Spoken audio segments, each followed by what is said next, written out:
Welcome back to Nick Lenz's movie review, episode number 95.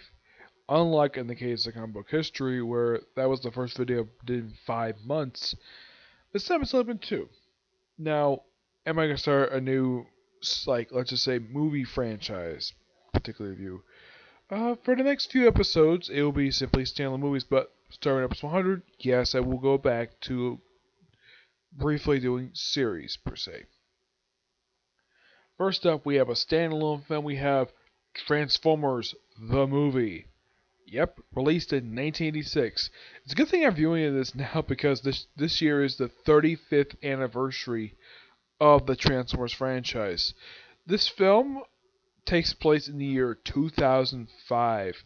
Now, this movie has pretty much all the voice actors from the show reprising their roles. This film has a debut of at least about three new characters. One, of course, being Spike and Carly's son, Daniel, which is kind of an annoyance. We also see a debut of, well, originally this is supposed to be Hot Rod. He then becomes Rodimus Prime. I'll talk about in a minute. Now you're probably thinking, yeah, people who have seen this film know one of the two things is mirror for. The debut of Unicron, voiced by now the late Orson Welles. This film was the last thing he did before he passed away, and he was dying when he recorded his roles. There was a rumor spread that wasn't actually him, but according to people who made this film, yeah, it really was definitely him. We also see Megatron become freaking Galvatron, and this becomes a recurring thing in the Transformers franchise, where Megatron becomes Galvatron. Though this time it's because of Unicron.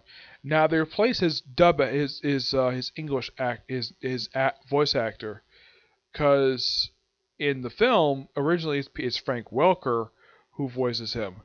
When it comes Galvatron, it's Star Trek's Leonard Nimoy in the first of two Transformer roles he would ever assume his entire career. He would never return to the Transformers franchise until 2011's Transformers Dark of the Moon, where he voices Sentinel Prime. Yep. And this movie is noteworthy for not only that, it's fantastic music. Like, oh my gosh, so 80s, but I love it. It's fantastic.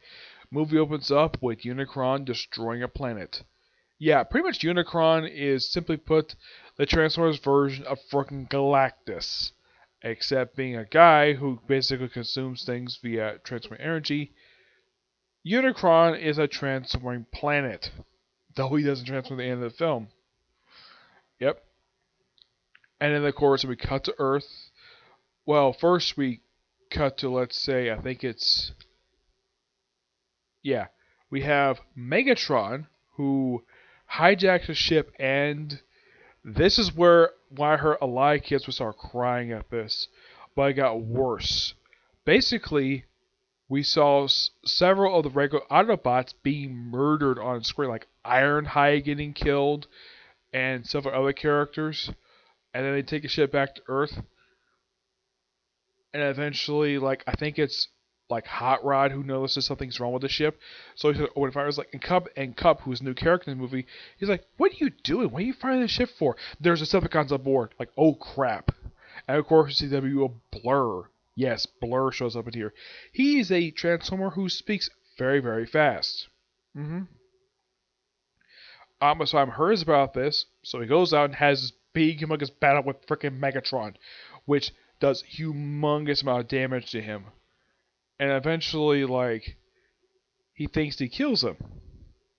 I will talk about that in a second. He goes off, basically celebrating the fact that he defeated Megatron. No, Optimus Prime. Then, Optimus Prime does the thinkable. He dies. Which, from what I heard... Now, I heard about this. I did not see this film when it came out because I wasn't born yet. Apparently, a lot of kids cried about this, seeing the death of Optimus Prime.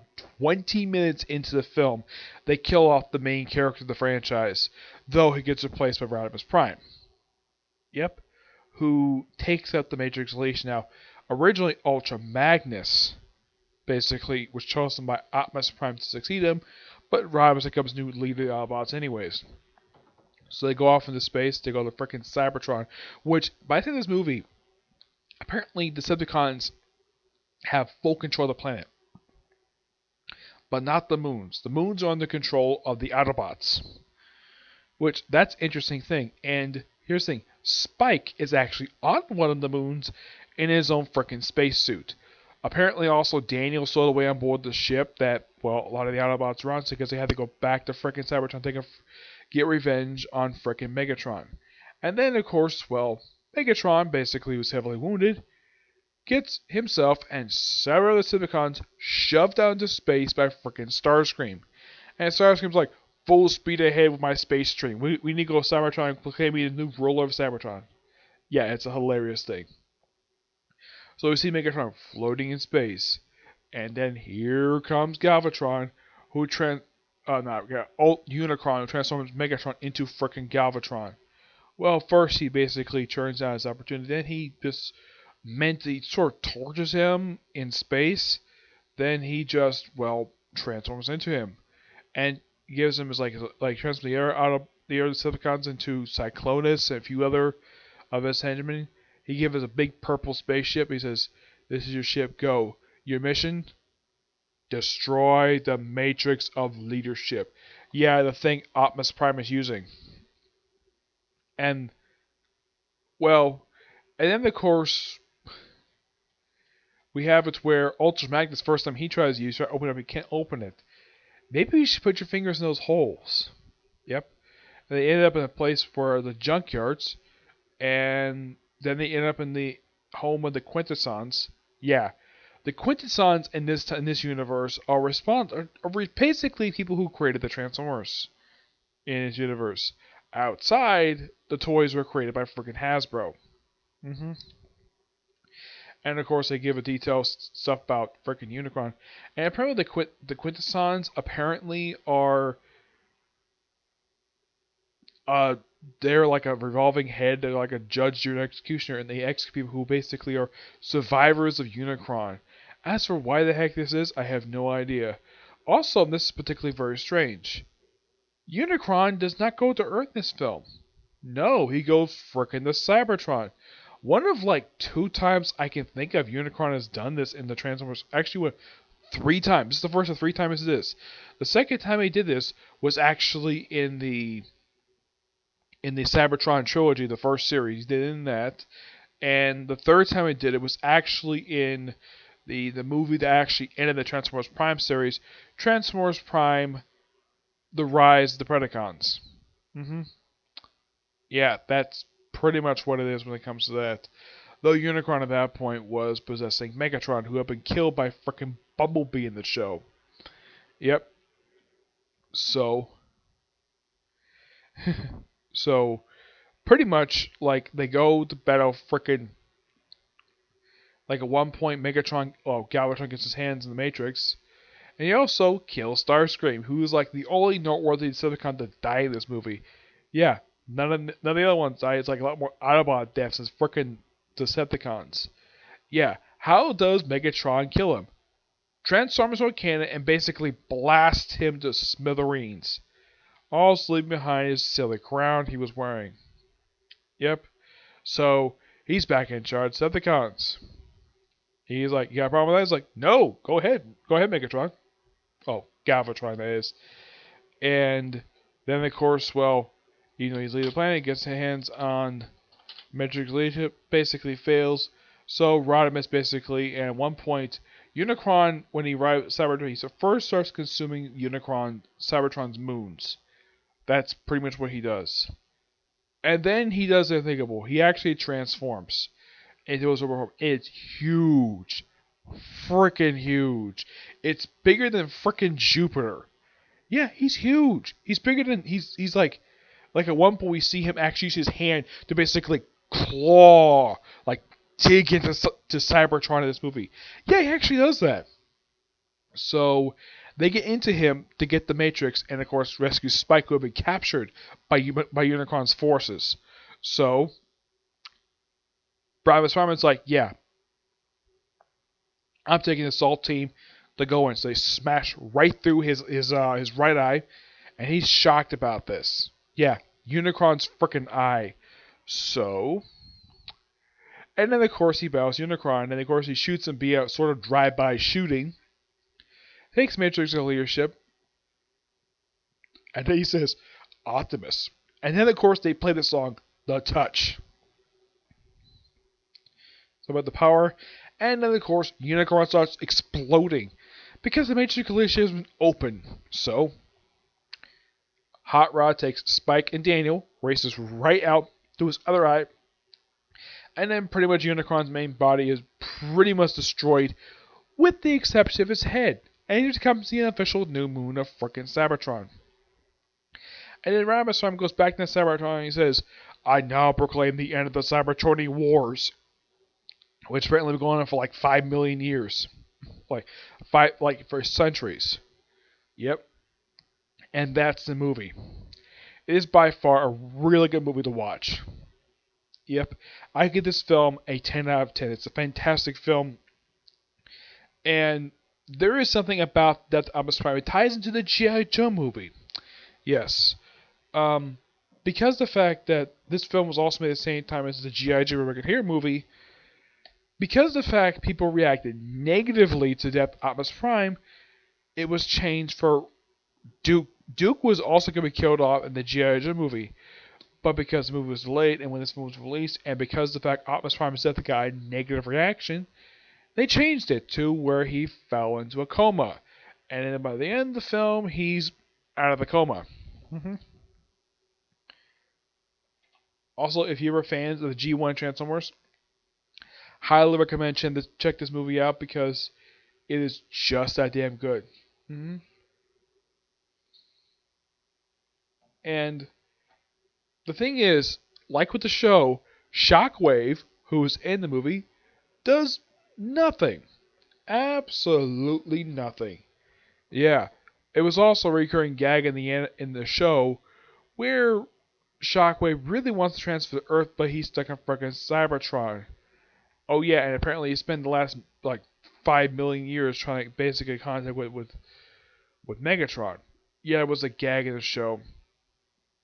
And also, if you ever seen Lucaro's gag of this is bad comedy, let's take it from this. Yep.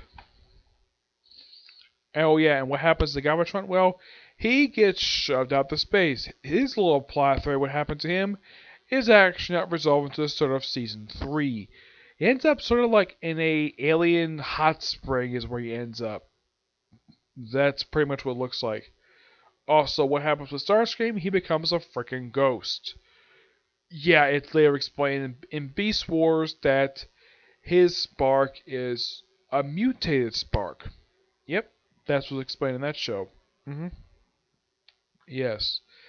As what happened to Unicron himself, well, he will continue to become a presence in the actual franchise itself. Though, for some reason, there is a rumor it might be the same Unicron in every universe. Though he looks exactly the same, and also when he's in his robot form, despite the fact he talks, his lips don't move.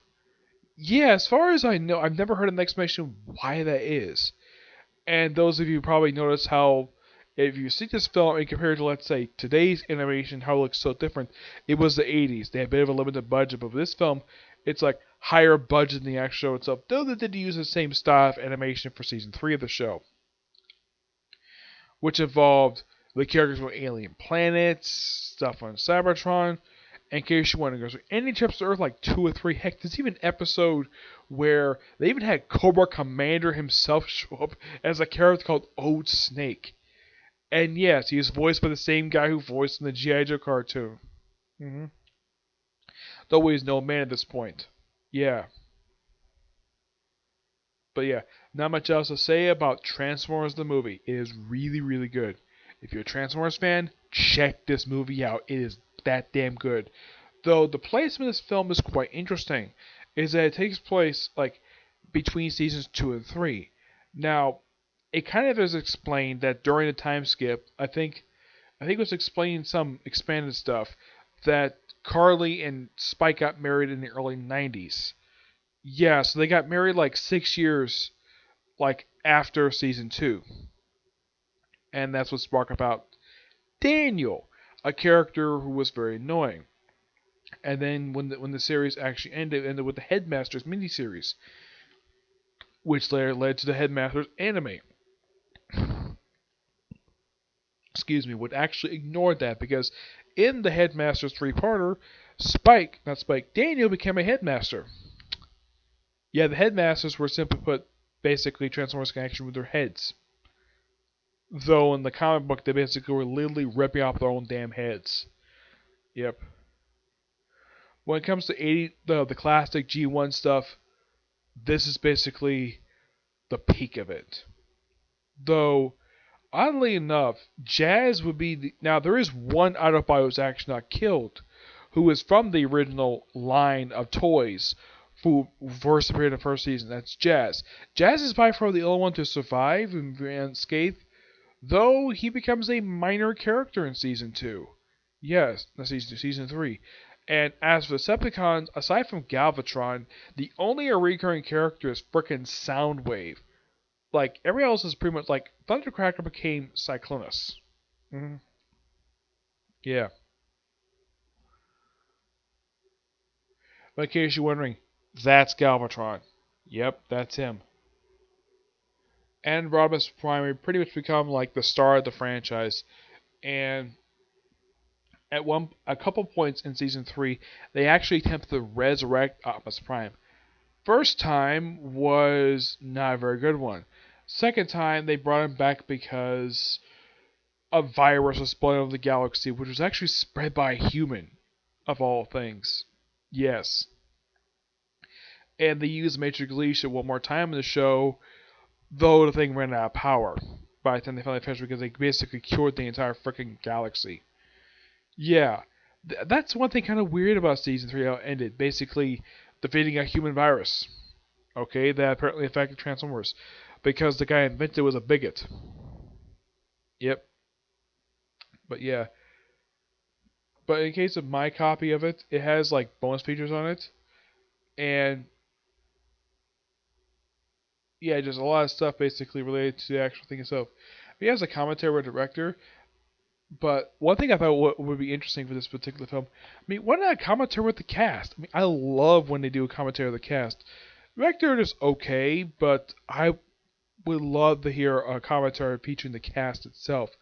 Like, the only film I can think of basically where I've heard the commentary for, I heard for a few films, where it's a good commentary, and I highly recommend tracking it down.